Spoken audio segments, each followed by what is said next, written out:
Hello friends, welcome to எம்மி பசி Tamil kitchen. எல்லோரும் வணக்கங்க. இன்றைக்கி நம்ம கிச்சனில் ரொம்ப டேஸ்டியான அட்டகாசமான சுவையில் எக் மசாலா பண்ண போகிறோம். தாபா ஸ்டைலில். வாங்க வீடியோக்குள்ளே போகலாம். இந்த வீடியோ ஃபுல்லாக ஸ்கிப் பண்ணாமல் பாருங்கள் லாஸ்ட் வரைக்கும். 2 தக்காளி எடுத்துக்கோங்க. அந்த சின்ன ஸ்பூன் வச்சுருக்கேன் இல்லையா, அதில் வந்துட்டு 1 ஸ்பூன் சோம்புத்தூள், 3 spoon Kashmiri chilli powder, 1 spoon சீரகம், 2 ஸ்பூன் சீரகத்தூள், 1 ஸ்பூன் மஞ்சள் பொடி, முந்திரி பருப்பு தேவையான அளவுக்கு எடுத்துக்கோங்க, 2 ஸ்பூன் மிளகுத்தூள், 3 ஸ்பூன் வந்துட்டு மல்லித்தூள் எடுத்துக்கோங்க. ஒரு பெரிய வெங்காயத்தை பொடியாக கட் பண்ணி வச்சுக்கோங்க.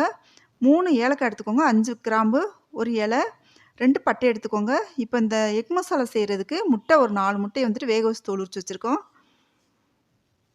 இப்போ இந்த முட்டையை வந்துட்டு இந்த முள்கரண்டி வச்சுட்டு சின்னதாக வந்துட்டு ஓட்டை போட்டுக்கலாம், நம்ம கொத்தி விட்டுக்கலாங்க. இது எதுக்காகனா, இந்த மசாலா வந்துட்டு ஃபுல்லாக இறங்கி நல்ல ஒரு டேஸ்ட்டு கொடுக்கும் இந்த கிரேவிக்கு, அந்த முட்டைக்குள்ளே இறங்கி. இந்த தக்காளியும் முந்திரி பருப்பு வந்துட்டு நம்ம அரைச்சி எடுத்துக்க போகிறோம். இது வந்துட்டு ஒரு நல்ல டேஸ்ட்டு கொடுக்குங்க. இப்போ இந்த கிரேவிக்கு இந்த முந்திரி பருப்பு சேர்க்குறது ஒரு ரிச்னஸ் கிடைக்கும்.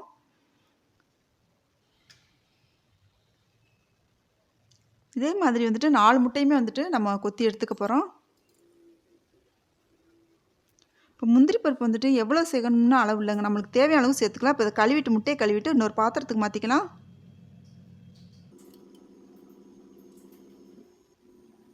இப்போ இந்த முந்திரி பருப்பு தக்காளியும் அரைச்சி எடுத்துக்க போகிறோம் தனியாக. இப்போ ஒரு கடாய் அடுப்பில் வச்சுட்டு தேவையான அளவுக்கு எண்ணெய் ஊற்றிக்கோங்க. இந்த எண்ணெய் காஞ்சி வரட்டும். இந்த எக் மசாலா வந்துட்டு சாதத்தோடு பிசைஞ்சு சாப்பிட நல்லாயிருக்கும். இட்லி, தோசை, பூரி, பரோட்டா, நான் இது எல்லாத்தோடையுமே ரொம்ப டேஸ்டியாக இருக்குங்க. இது நீங்கள் ஒரு வாட்டி செஞ்சு பாருங்கள், அவ்வளோ ஒரு டேஸ்டியாக இருக்கும். இப்போ முட்டையை வந்துட்டு அந்த ஆயிலோடு சேர்த்துக்கலாம். இதை வந்துட்டு ஃப்ரை பண்ணி எடுக்க போகிறோம். அந்த முட்டையை லைட்டாக இந்த 4 முட்டையுமே இதோடு சேர்த்துக்கலாம். நல்லா கிளறி விட்டுக்கோங்க. கொஞ்சம் சுற்றியும் வந்து கொஞ்சம் நல்லா ஃப்ரை ஆகிக்கிற மாதிரி. இந்த மாதிரி போட்டோம், இந்த மாதிரி செஞ்சுட்டு நம்ம மசாலாவோட சேர்த்தோன்னா அந்த டேஸ்ட் வந்துட்டு ரொம்ப நல்லாயிருக்கும். ஓரளவு இப்போ வந்து ஃப்ரை ஆயிடுச்சுங்க. இப்போ நம்ம ஒரு பாத்திரத்துக்கு மாற்றிக்கலாம் அந்த முட்டையை. இந்த டைமில் வந்துட்டு இந்த ஏலக்காய், பட்டை, கிராம்பு இதெல்லாம் எடுத்து வச்சுருக்கலாம், அதை வந்து இதோட சேர்த்துக்கலாங்க.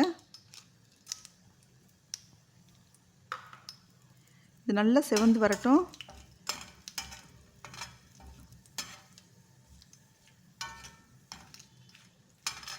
நல்லா பெரட்டி விட்டுக்கலாம்.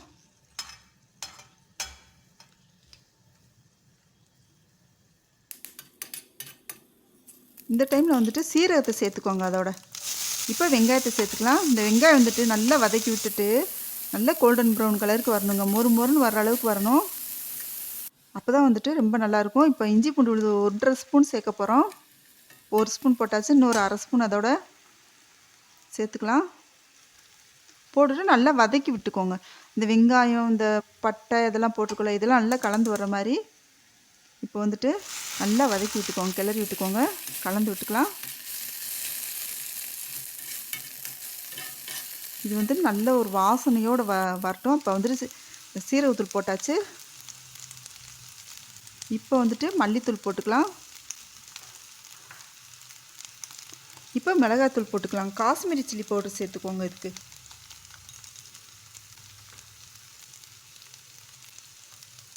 இப்போ சோம்புத்தூள் போட்டுக்கலாங்க.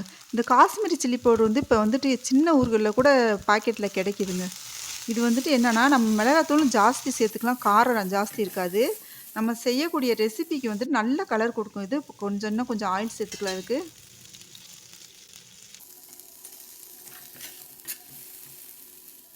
இப்போ இந்த தக்காளி, முந்திரி பருப்புலாம் அரைச்சி வச்சுருக்கோம் இல்லையா, அதையும் இதோடு சேர்த்துக்கலாம்.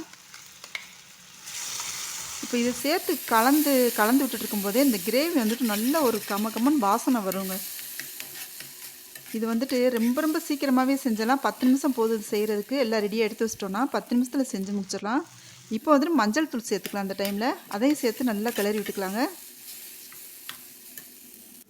இப்போ கொஞ்சம் தேவையான அளவுக்கு தண்ணி ஊற்றிக்கோங்க. நல்லா கிளறி விட்டுக்கலாம்.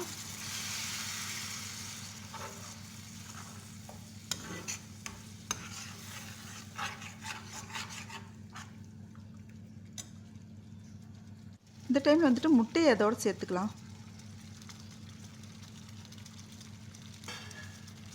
மசாலாவோட வந்து முட்டையை சேர்த்துட்டு நல்லா கிளறி விட்டுக்கோங்க. அந்த மசாலா அள்ளி அந்த முட்டை மேலே போட்டிங்கன்னா அந்த உள்ளே நல்லா இறங்கும் அந்த மசாலா. இப்போ உப்பு தேவையான அளவுக்கு இந்த கிரேவிக்கு தேவையான போட்டுக்கலாம்.